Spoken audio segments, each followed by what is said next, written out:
جو لوگ کمزور ذہن رکھتے ہیں ساری زندگی فیصلہ ہی نہیں ہوتا، کوئی ڈرتے رہتے ہیں، سہمے سہمے وقت گزارتے ہیں، اپنے آپ کو فکری یہ جو ایمان ہوتا ہے یہ بندے کو طاقتور کرتا ہے، بندہ مضبوط ہو جاتا ہے۔ مجھے بتائیے نا، جب ایمان پکا ہو کہ روزی دینے والا اللہ ہے تو پھر بندہ کسی مالدار آدمی کے پیچھے کبھی بھاگتا ہے، کبھی کسی بڑے آدمی سے ڈرتا ہے؟ جب اسے پتا ہو کہ عزت اور ذلت اللہ کے دستے قدرت میں ہے، پھر وہ سیاستیں سازشیں یہ کام کرتا ہے۔ تو پہلے تو مضبوطی ایمان درکار ہمارے بچوں کے اندر، ہمارے مزاجوں کے اندر، جب تک وہ مضبوطی ایمان۔ حضرت مولا علی شیر خدا کرم اللہ تعالی وجہہ الکریم ایک دفعہ بڑے علیل ہو گئے، کمزوری آ جاتی ہے، بندہ بیمار ہو جاتا ہے۔ تو ہمارے ہاں بیمار لوگ بعض اوقات ایسا جملہ بولتے ہیں جو کفر کے زمرے میں چلا جاتا ہے۔ آپ پریشان ضرور ہیں، تکلیف میں ضرور ہیں، لیکن آپ بات وہی کریں گے جو شریعت اجازت دیتی ہے۔ حضرت علی شیر خدا شدید علیل تھے، ایک صحابی تیمارداری کرنے گئے تو حضرت مولا علی کا چہرہ دیکھ کے پریشان ہو گئے، کہنے لگے آپ تو بڑے سخت علیل ہیں، اللہ خیر کرے، اللہ تعالیٰ آپ کو صحت دے۔ تو حضرت علی کہنے لگے تو فکر نہ کر، مجھے اس بیماری سے کچھ بھی نہیں ہوگا۔ نے کہا کیوں؟ فرمانے لگے مجھے نبی پاک علیہ السلام نے فرمایا تھا علی اس وقت دنیا سے جاؤ گے جب داڑھی خون سے رنگین ہو جائے گی، تو اس کا مطلب ہے میں خنجر کے وار کے ساتھ شہید کیا جاؤں گا، میں بیماری سے دنیا میں نہیں جاؤں گا، میں یہ بیماری سے مجھے کچھ بھی نہیں ہوگا، اللہ مجھے شفا دے دے گا، چونکہ حضور نے فرمایا کہ ساڑھے نبی دی زبان ساڑھے واسطے قرآن۔ تو سب سے پہلے تو اپنے ایمان کے اندر، توکل کے اندر مضبوطی پیدا کریں۔ مسلمان دیکھو نا، نماز پڑھنے سے روزی میں برکت ہوتی ہے، تو پھر اس کا مطلب یہ ہے کہ جب ٹائم آئے نا نماز کا تو گاہک جتنے مرضی کھڑے ہوں پھر دکان بند کرنی چاہیے، پھر نماز پڑھنی چاہیے، کیونکہ روزی تو اللہ نے دینی ہے، گاہکوں نے تو دینی۔ تو سب سے پہلے ضروری ہے مضبوطی ایمان، توکل، اللہ کی ذات پر بھروسہ۔ آپ کبھی میدان کربلا کا پورا نقشہ اپنے سامنے رکھیں نا، دو چیزیں ہیں، امام حسین کو نظر آ رہا ہے اب شہادت ہو جائے گی، اتنی بڑی فوج آئی ہے، خدا کی حکمت کے تقاضے سمجھ میں آ رہے ہیں، حالات کیا ہوں گے سمجھ آ رہی، پر ایک لمحے کے لیے بھی ان کا توکل کمزور نہیں ہوا۔ اپنے رب پر جو مضبوط بھروسہ ہے، سیدہ طیبہ طاہرہ حضرت فاطمہ الزہرا رضی اللہ تعالیٰ عنہ اونٹ کے بالوں کی بنی ہوئی چادر اوڑھ کر چکی پیس رہی تھی۔ یہاں بیویاں بڑا روتی ہیں، غریبی بڑی ہے، بڑی غریب بھی ہے، حالانکہ اب کون بندہ پیبند والے کپڑے پہنتا ہے جی؟ اب تو بڑی مشکل سے وہ لوگ ملتے ہیں جو جوتا ٹوٹ جائے تو گانٹھ کے پہنے، ورنہ تو نئے جوتے آ جاتے ہیں۔ حضرت سیدہ پاک اونٹ کے بالوں کی بنی ہوئی چادر اوڑھ کے چکی پیس رہی تھی۔ نبی پاک صلی اللہ علیہ وسلم نے دیکھا، آنکھوں میں آنسو ضرور آئے، پر محبوب نے فرمایا فاطمہ دنیا میں تھوڑی سی تکلیف برداشت کرو، قیامت کی ساری عزت اللہ آپ کو ہی عطا فرمائے گا۔ تو توکل کی مضبوطی، اللہ کی ذات پر بھروسہ، اپنے رب کریم کے ساتھ امیدوں کا وابستہ کرنا، اس سے مضبوطی آئے۔ دوسرا فرمایا وَعَمِلُوا الصَّالِحَاتِ، بہترین عمل کیا جائے زندگی میں، نیک اعمال کیے جائے، وقت ضائع نہ کیا جائے، ہر وقت کوئی نہ کوئی کام بندہ کرتا رہے۔ یہاں بہت سارے لوگ ہیں جن کو لوگ نیک کہنا شروع کر دیتے ہیں نا، وہ سمجھ لیتے ہیں شاید ہم سچی مچی نیک ہیں۔ لوگ جو کہتے ہیں حضرت صاحب کی بلا، پیر صاحب کی بلا، میں یہ طالب علموں کو، دوستوں کو، بلکہ اپنے آپ کو بھی کئی دفعہ کہتا رہتا ہوں، اپنے آپ کو سمجھاتا ہوں کہ یہ لوگ تجھے کہہ رہے ہیں حضرت صاحب، یہ تو رات کو تو اپنے آپ سے پوچھنا، اپنے رب سے پوچھ، کبھی موقع ملے تو اپنی گریبان میں جھانک، غور کر کے تیری کیفیت کیا ہے، تنہائی میں تیرا دل اللہ سے جڑتا ہے کہ نہیں، عبادت میں دل لگتا ہے کہ نہیں، خدا کا خوف دل میں رہتا ہے کہ نہیں، غریب کی محبت، عزیزوں قربت والوں کا احساس طبیعت میں موجود رہتا ہے کہ نہیں۔ ویسے تو میرا مطلب ہے، لوگ کہہ دیتے حاجی صاحب آپ بڑے سخی ہیں، تو اس سے تو نہیں نا بندے نے سخی ہونا، سخی تو تب ہونا ہے جب اللہ کی بارگاہ میں مقبول ہوگا۔ اعمال صالحہ، نیک کام، اور وہ کرتا رہے بندہ، کوئی بھی کام اسے نیکی کا مل جائے نا۔ دیکھنا اپنا معیار ہر انسان نے بنایا ہوتا ہے کامیابی کا۔ کچھ لوگوں کا خیال یہ ہوتا ہے کہ بچے میرے پڑھ گئے، اپنی اپنی جگہ پہ سیٹ ہو گئے، میں اب بڑے سکون میں ہوں۔ کچھ کی رائے یہ ہوتی ہے کہ میں نے سب بچے بچیوں کا بیاہ کر دیا ہے، گھر میرا بن گیا ہے، اب میں بڑے آرام میں ہوں، قرار میں ہوں، سکون میں ہوں۔ تو اپنی اپنی رائے ہوتی ہے، لیکن حقیقت وہ ہے، اصل وہ ہے جسے اللہ کے قرآن نے بیان کیا۔ اللہ کریم نے فرمایا والعصر، اے محبوب علیہ السلام ہمیں آپ کے زمانہ مبارکہ کی قسم ہو، ان الانسان لفی خسر، فرمایا بے شک انسان خسارے میں، نقصان میں۔ اپنے تئیں کوئی دعویٰ کر لیتا ہے، آپ دیکھتے ہیں کہ بہت سارے لوگوں کے دعوے اپنے اپنے ہوتے ہیں نا۔ کسی بھی طالب علم سے آپ پوچھیں پیپر دے کے آئے تو پیپر کیسا ہوا ہے تو کیا کہتا ہے؟ جب کینڈیڈیٹ الیکشن لڑتے ہیں تو رات کو جب وہ سوتے ہیں تو سارے جیت کے ہی سوتے ہیں، ان کو سب یہی کہتے ہیں کہ لوگ سارے تیرے ساتھ ہی ہیں۔ حالات، یہ جتنے بادشاہ حکمران ہوتے ہیں ان کے بگڑنے کی بنیادی وجہ ہوتی ہے کہ یہ خوش فہمیوں میں مبتلا ہوتے ہیں۔ ہم میں سے بھی ڈھیر سارے لوگ ہیں جو خوش فہمیوں میں مبتلا ہیں۔ کچھ کہتے ہیں جناب ہماری نسبت بڑی تگڑی ہے۔ بھئی نسبت تو امام حسین سے تگڑی تو کسی کی نہیں نا، تو ساری رات نماز پڑھتے تھے، روزے رکھتے تھے، اللہ کو یاد کرتے تھے۔ آپ خالی نسبت پر بیٹھ کر عمل چھوڑ جائیں تو یہ کیسے ممکن ہے؟ تو اپنے اپنے تئیں لوگوں نے معیار کامیابی کے قائم کر لیے ہیں۔ اللہ فرماتا ہے کہ محبوب مجھے قسم ہو زمانے کی، انسان نقصان میں، یہ دن بدن جو وقت گزار رہا ہے تو اس کا نقصان، اس کا خسارہ، اس کا گھاٹا بڑھتا جا رہا ہے، روز نقصان میں۔ کتنا کتنا عمر کا حصہ لوگوں نے ضائع کر دیا، کتنے کتنے بہترین لوگ تھے لیکن روزی روٹی کے پیچھے وقت سارا برباد ہو گیا۔ یہ رزق حلال کے لیے دوڑ دھوپ ہو وہ تو بڑی بات، لیکن تکبر کے لیے اور خواہشات، بیجا خواہشات کی تکمیل کے لیے، ایک دوسرے سے آگے بڑھنے کے لیے بڑا وقت ضائع کیا لوگوں نے۔ اچھا کوئی بھی نہیں جیتا، خاندانوں میں بھی کوئی نہیں جیتا، برادریوں میں بھی کوئی نہیں جیتا، پر لڑائی ساری زندگی کی ہے، میں نے آگے گزرنا ہے، میں نے آگے، حالانکہ کوئی کسی کو جیتنے دیتا ہی نہیں۔ اپنے اپنے تئیں لوگوں نے معیار قائم کیے کامیابی کے۔ اللہ فرماتے ہیں بے شک انسان نقصان میں ہے، لیکن جس میں 4 خوبیاں پائی جائیں، اللہ کا قرآن کہتا ہے وہ بندہ کامیاب ہو۔ کون کون سی؟ الا الذین آمنوا، سب نقصان میں نہیں سوائے ان لوگوں کے جو ایمان لائے۔ سب سے پہلے کیا کرے؟ ایمان ہو اس کے پاس، مضبوط ایمان، وعملوا الصالحات، اور ایمان بھی لائے اور نیک کام بھی کرے، اور صرف نیک کام نہ کرے، وتواصوا بالحق، لوگوں کو حق بات کی نصیحت بھی کرے۔ اور ظاہر ہے سچ بولے گا، حق بولے گا تو بڑے لوگوں کے مفادات کو ٹھیس پہنچے گی، کچھ لوگوں کو تکلیف بھی ہوگی، تو اب جب تکلیف ہوگی تو پھر مصیبت بھی آئے گی۔ تو اگر حق بات کہنی ہے تو پھر کیا کرے؟ وتواصوا بالصبر، اور ایک دوسرے کو صبر کی بھی وصیت کرے۔ 4 چیزیں پائی جائیں، ایمان، اعمال صالحہ، حق کی نصیحت، اس رستے میں آنے والی تکلیف پر صبر۔ اگر یہ 4 چیزیں میسر آتی ہیں تو اللہ کا قرآن کہتا ہے بندہ کامیاب ہے۔ اور اگر یہ 4 چیزیں نہیں تو پھر کوئی بندہ جتنا مرضی دعویٰ کرے، جتنا مرضی شور کرے، جتنا مرضی اعلان کرے، وہ کامیاب ہو سکتا۔ سب سے پہلے تو اپنا ایمان پکا کرے۔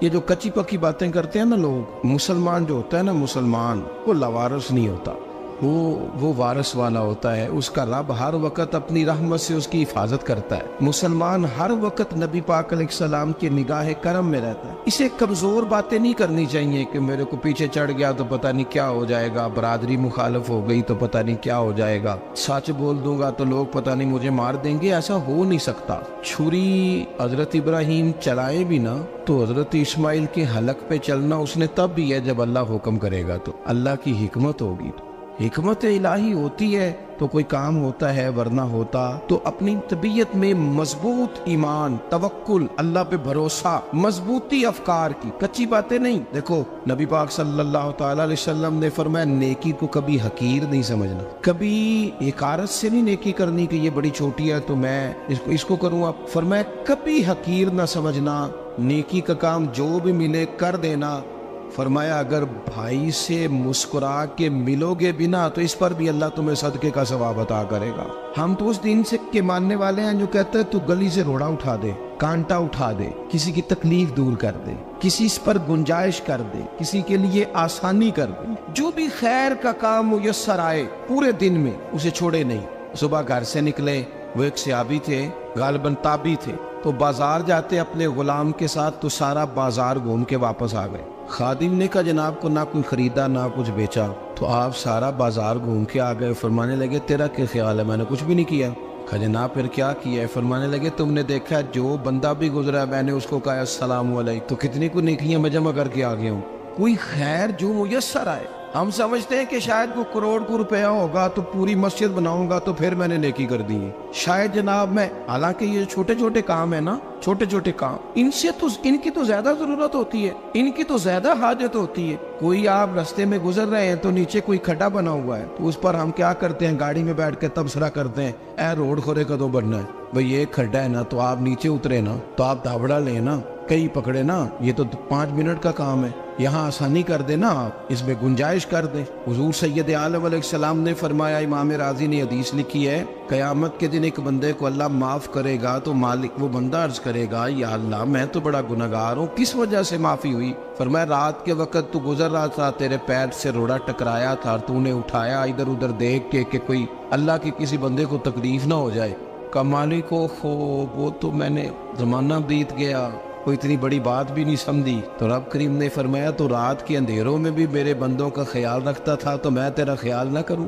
کوئی عمل ہمارے ہاں لوگ کوئی کام نہیں کرتے، بالکل نہیں، کوئی کام نہیں، نہ بڑے نہ چھوٹے نہ سمجھدار نہ ان پڑھ، کچھ بھی نہیں۔ نشستن گفتن برخاستن، بیٹھو راج کے گپے مارو، تبصرے کرو، فلانا کچھ نہیں کر رہا، فلانا کچھ نہیں کر رہا، اس کے بعد اٹھ کے چلے جاؤ۔ کچھ کریں، وعملوا الصالحات، نیکیاں جمع کریں زندگی میں، خزانہ بنائیں، خزانہ، اپنی ڈیوٹیاں اپنی ذمہ داریاں پوری کریں، ہر وقت کام، ہر وقت ذمہ داری، ہر وقت ڈیوٹی۔ دیکھیں نا امام حسن اور حسین، ان کی آپ کبھی زندگی کا مطالعہ کریں، فرض نماز کے علاوہ 100 رکعت نماز نفل روز پڑھنی ہے، پتہ کرنا ہے غریب کہاں کہاں ہیں، ان کا خیال رکھنا ہے، اور نیرے پیسے نہیں دینے۔ ہمارے لوگ ان غریبوں کو پیسے ضرور دیتے ہیں، عزت نہیں دیتے، ان کو 4 پیسے کی مدد ضرور کر دیتے ہیں، پر عزت نفس کا خیال نہیں رکھتے۔ امام زین العابدین رضی اللہ تعالیٰ عنہ فرماتے ہیں، گزر رہے تھے، آپ دیکھیں نا، امام غزالی حدیث لائے ہیں کہ بندہ اور کچھ نہ کرے، کسی مومن کا دل راضی کر دے تو اللہ 60 سال کی نفلی عبادت کا ثواب عطا کرتا ہے۔ دل بدستاور کی حج اکبر است، از ہزارہ کعبہ یک دل بہتر است۔ کسی کا دل خوش کر دینا،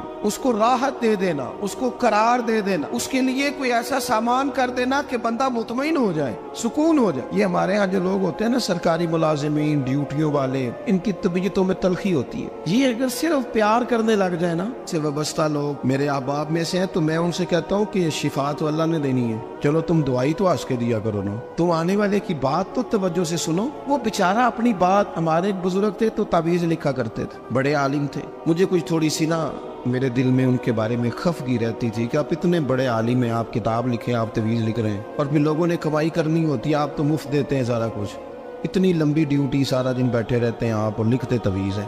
میں نے ایک دن ان سے گزارش کی، میں نے کہا شیخ آپ بڑے آدمی، جن لوگوں کو اللہ نے رسوخ فی العلم عطا فرمایا ہوتا ہے، ان میں سے آپ، اللہ نے آپ کو پختگی دی ہے علم میں، شعوری عالم میں، آپ سارا دن تعویذ۔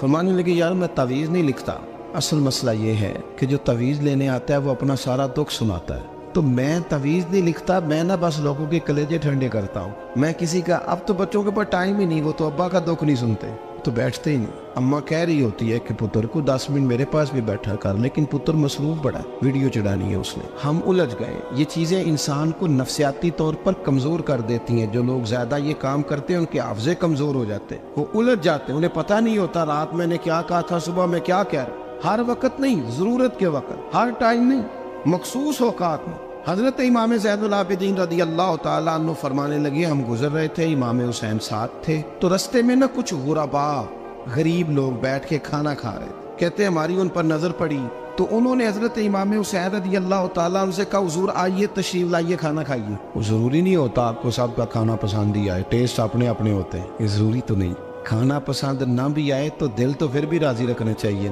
قربان جائیں۔ نبی پاک نے کس طرح ہماری تربیت کی۔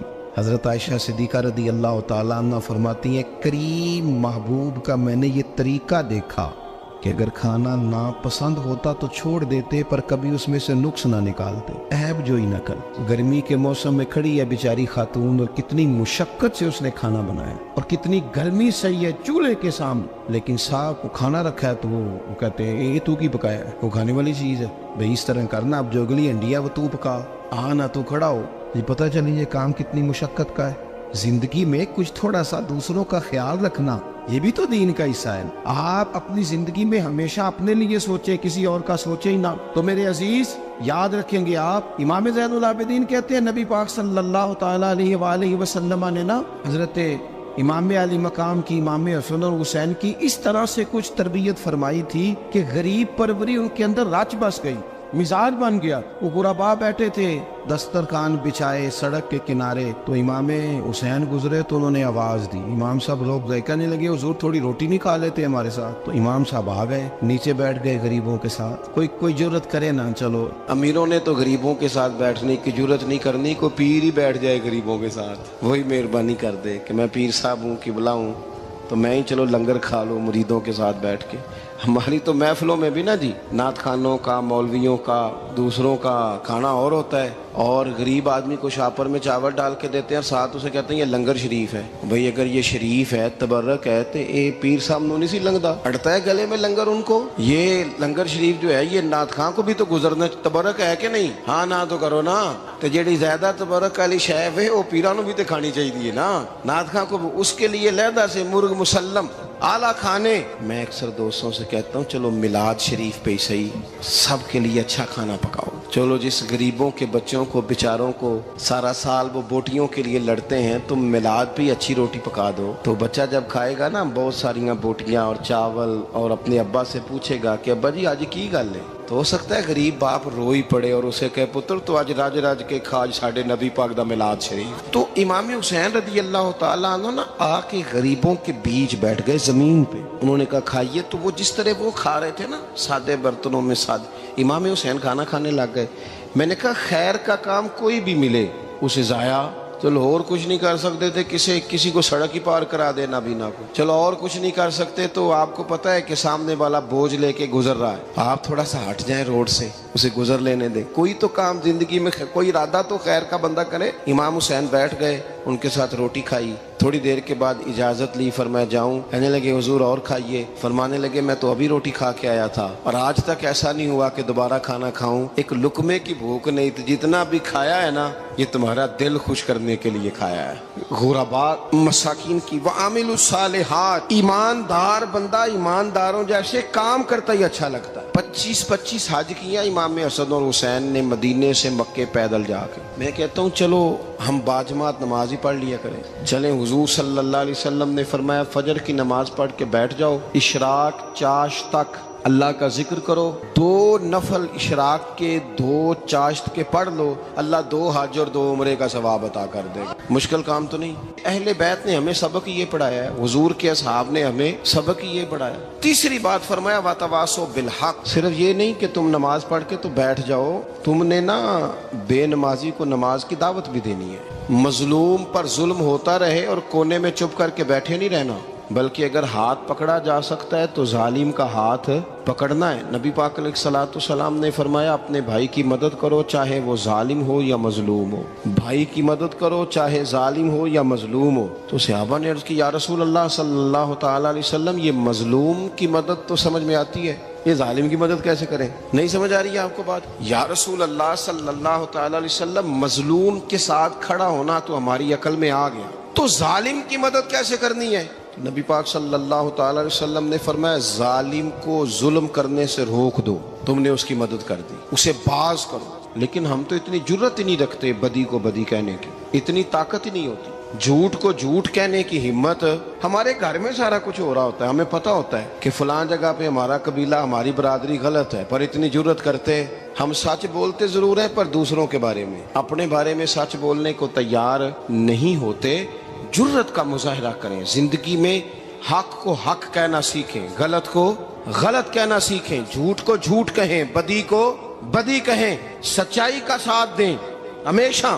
ہم نے جب تک دیکھو نا ظلم ہوتا رہے, زیادتی ہوتی رہے, اپنا دروازہ اندر سے بند کر لو, پتر باہر نہ جانا. کیوں جی؟ باہر اس پہ ظلم ہو رہا ہے, ان کے گھر آگ لگی ہے, کوئی ہمارے گھر تو نہیں نہ لگی. یاد رکھنا پڑوسیوں کی آگ نہ بجھاؤ گے تو اپنے گھر بھی آ جائے گی. اگر مظلوم کا ہاتھ نہیں پکڑو گے تو ظالم دلیر ہو جائے. اور ہمارے جتنے بھی بزرگ گزرے انہوں نے ظالموں کو ظالم کہا.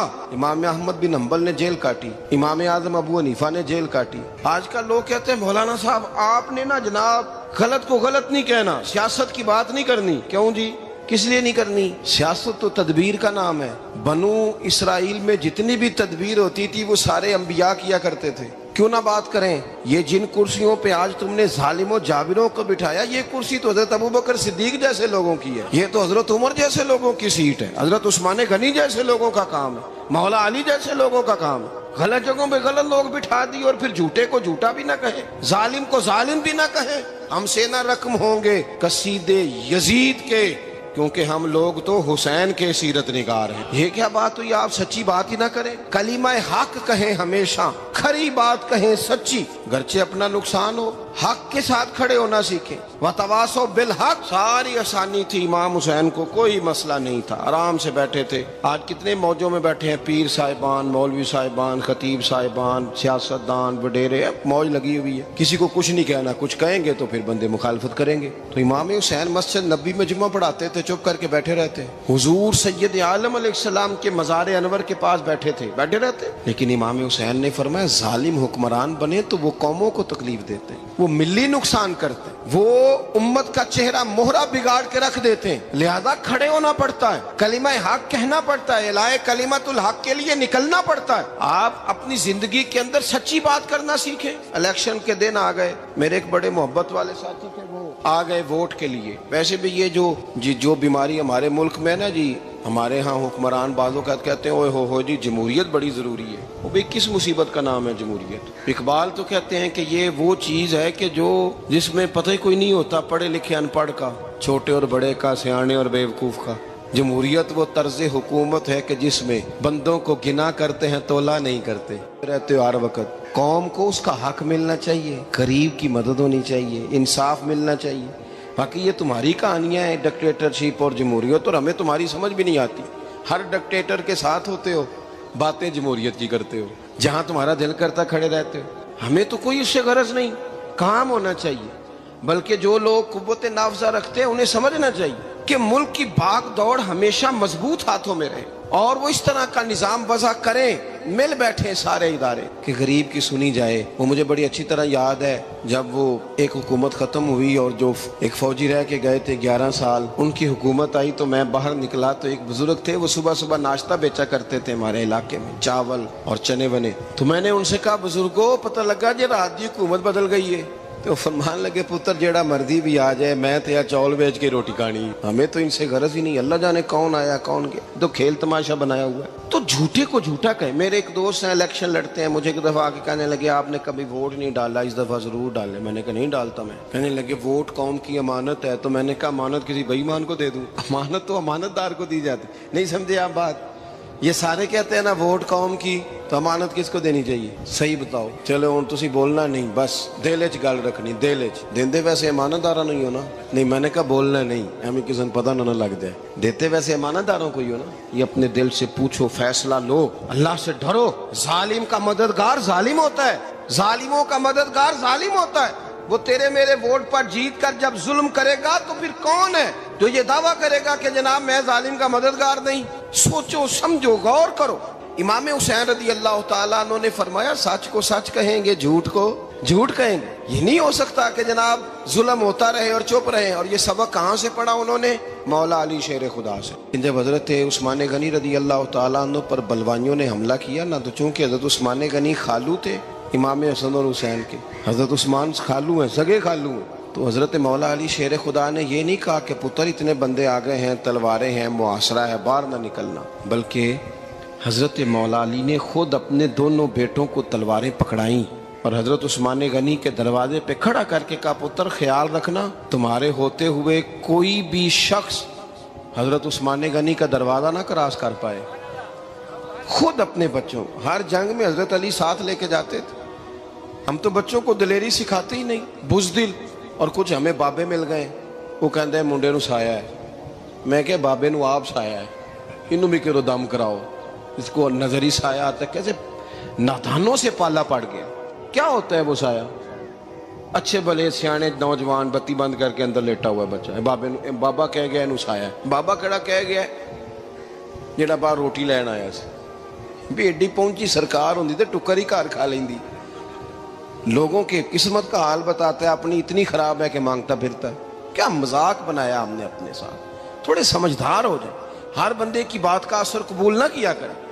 مومن کے پاس طاقتیں ہوتی ہیں، جو جدھر لگاتا ہے چپ کر کے لگ جاتے ہو۔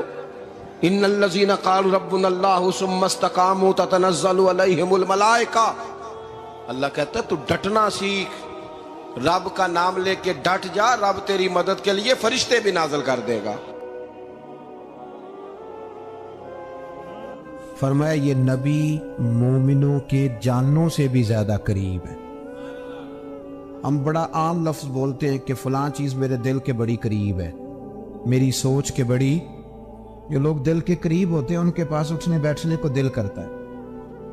تو اللہ کریم نے قرآن پاک میں فرمایا کہ یہ پیغمبر صلی اللہ علیہ وسلم تمہاری جانوں سے بھی تمہارے قریب ہے، اور حضور نے وضاحت کر دی، نبی پاک نے وضاحت کر دی۔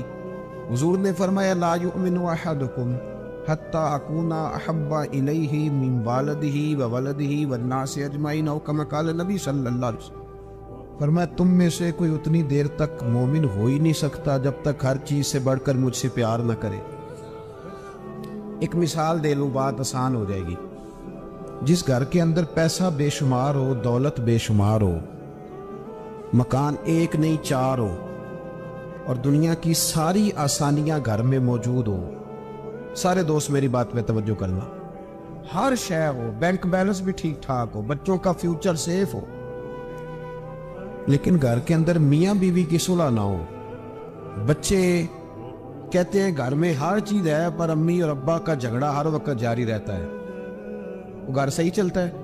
آپ نے بولنا اس لیے نہیں کہ یہ باتیں لوگ، یہ گھر کے اندر کی باتیں ہیں نا۔ حالانکہ پاکستان کا تجزیہ یہ ہے کہ 95% میاں بیوی کے حالات ٹھیک نہیں پاکستان، یہ سرکاری اعداد و شمار ہے۔ 95% گھروں میں اختلاف رائے۔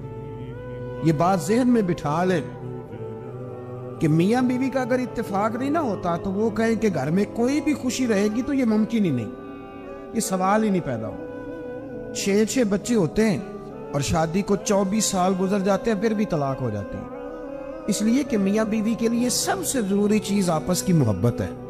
اور یار کیا خوبصورت انداز ہے میرے رسول پاک علیہ السلام کا، جتنی شاندار طبیعت حضور نے مولا علی شیر خدا کی تھی اتنی کوئی کر سکتا ہے؟ اور جتنی اعلیٰ ترین تربیت اور حسن سیدہ فاطمہ کو اللہ نے دیا کسی اور کو مل سکتا ہے؟ لیکن میرے نبی پاک علیہ السلام نے ان کی شادی کے بعد ان کو اکٹھے بٹھا کے ان کے سر آپس میں جوڑ کے ہاتھ اٹھا کے دعا کی تھی کہ اے اللہ ان کے درمیان محبت پیدا فرما دے۔ میاں بیوی کے درمیان جو سب سے اہم چیز ہے وہ محبت ہے۔ بچے کہتے ہیں ہم کدھر جائیں، ابا کی سنے کہ اماں کی سنے؟ اور اکثر گھروں میں بچوں کی تربیت رک جاتی ہے اس لیے کہ میاں بیوی کا سلوک نہیں ہوتا، تباہی اتر جاتی۔ گھر کے اندر ہر شے ہے پر ان کا پیار نہیں۔ پتہ یہ چلا کہ گھر میں محبت نہ ہو تو گھر نہیں چلتا۔ اگر محبت کے بغیر ایک گھر نہیں چل سکتا تو محبت مصطفیٰ کے بغیر دین کیسے چلے گا؟ گھر نہیں چلتا میرے بھائی، ٹوٹ جاتا ہے، بکھر جاتا ہے۔ سارا کچھ ہونے کے باوجود میں نے مردوں کو روتے ہوئے دیکھا ہے، عورتیں تو روتی ہیں، میں نے مردوں کو روتے ہوئے دیکھا